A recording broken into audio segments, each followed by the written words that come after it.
May 1983. Start. Sir, I wish to offer my hearty congratulations to the Honorable the Chief Minister on the budget that he has been able to present to the House this year. No doubt the budget has been presented in a lucid manner, and the Honorable the Chief Minister has tried his best to see how the budget can be balanced with a small surplus. In spite of that, I am afraid that the budget does not stand the test of how far he has been able to give permanent relief to the poor in the state. I am afraid the Honorable the Chief Minister has adopted the policy that has been pursued in the past.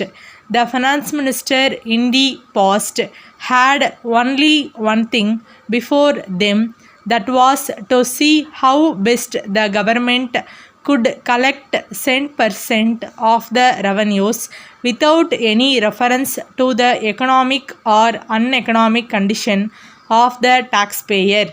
They did not take into account the fact that the condition of the agriculturist was becoming worse and worse day after day. When they prepared the budget, the Honorable the Chief Minister does not taken into account the condition of the people from whom the tax is to be collected. The Honorable the Chief Minister is responsible to this House. Like every other minister, the government have not taken into account the condition of the people in this state, namely whether they are in a position to pay the taxes or not. I would like to ask on this occasion what measures the government are contemplating to give relief to the agriculturist. I hear that instead of giving relief to this class of people, there is going to be a measure brought forward in this House which will increase the burden of the agriculturist taxpayer in this state. I understand that the government are considering a measure called the Agricultural Income Tax Bill. I do not know how far the government are going to proceed with that measure, whether the bill will be passed in this House, whether it will be of help to the agriculturist, or whether it is going to be an additional burden on him. We know that the Honorable the Chief Minister in this budget statement has told us that a good deal is being done to give relief to the agriculturist by means of remission or some other means, and also by providing 1 crore of rupees to help the agriculturist by means of loans. These are very favorable so far as the agriculturist is concerned, but the burden on the agriculturist is so heavy that these small reliefs will not go a long way to help him so far as his primary needs are concerned. I therefore hope that the government will soon come forward with a measure which will regulate the land revenue in this state. The Honorable the Chief Minister in his statement has stated that government are going to borrow another sum of money. He has also stated that it will be more than what they borrowed last year.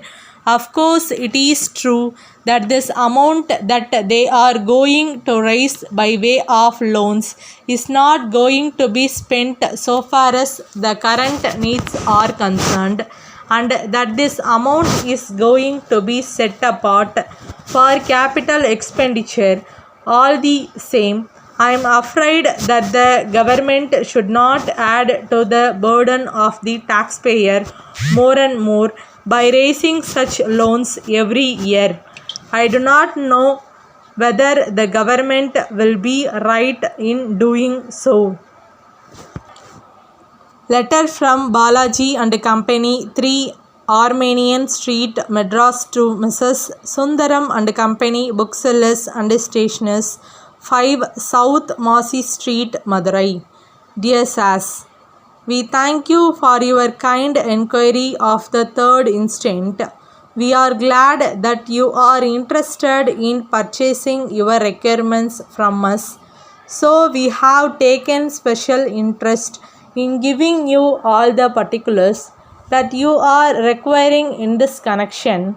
As you have desired, we are enclosing a list of the items of stationery that we usually supply to our customers. The prices mentioned, of course, will change from time to time. But for the present, we will be selling the items that you may require at the prices quoted in the list. We will be pleased also to sell the articles on credit basis if you are so interested, but of course we will prefer advance payment. We are making an exception in your favor on this occasion so that you may have the opportunity of knowing the quality of the articles that we supply. As we have stated in the list, we are supplying all varieties of notebooks that may be required by the students of schools and colleges. You will notice a special feature that the list includes also items of stationery that may be required in any office. Pencils and erasers of superior quality are supplied by us. We are sure that a trial will convince you. Yours faithfully.